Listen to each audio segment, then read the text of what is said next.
વ્યારાના ધાર્મિક અને સામાજિક પ્રવૃત્તિઓમાં અગ્રેસર રહેતા યુવક અક્ષયભાઈ પંચાલે પોતાના જન્મદિવસ નિમિત્તે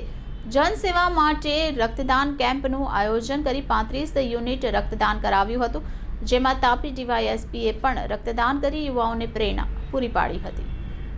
રક્ત એક એવી વસ્તુ છે જે કોઈનું જીવન સમાપ્ત પણ કરી શકે છે અને કોઈનું જીવન બચાવી પણ શકે છે, કારણ કે રક્ત કોઈ બજારમાં વેચાતું મળતું નથી અને કોઈ કંપનીમાં બનતું પણ નથી। તાપી જિલ્લો શીતળ સેલથી પ્રભાવિત જિલ્લો હોવાના કારણે અહીં અવારનવાર રક્તની અછત સર્જાતી હોય છે, ત્યારે વ્યારાજનક હોસ્પિટલ પાસે રહેતા અક્ષય પંચાલ અને એમના મિત્ર મંડળ વતી ગણપતિ મહોત્સવ હોય કે અન્ય કોઈ ધાર્મિક તહેવાર હોય ત્યારે રક્તદાન કેમ્પનું આયોજન કરી જનસેવાનું કાર્ય કરવામાં આવતું હોય છે।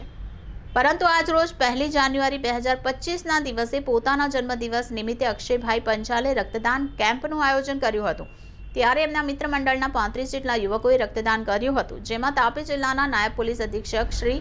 પીજી નરવડે સાહેબ પણ રક્તદાન કરી યુવાઓને પ્રોત્સાહિત કરી પ્રેરણા પૂરી પાડી હતી। સાથે જ આ રક્તદાન શિબિરમાં નગરના સામાજિક અને રાજકીય આગેવાનોએ હાજરી આપી હતી। ખરેખર પોતાના જન્મદિવસ પર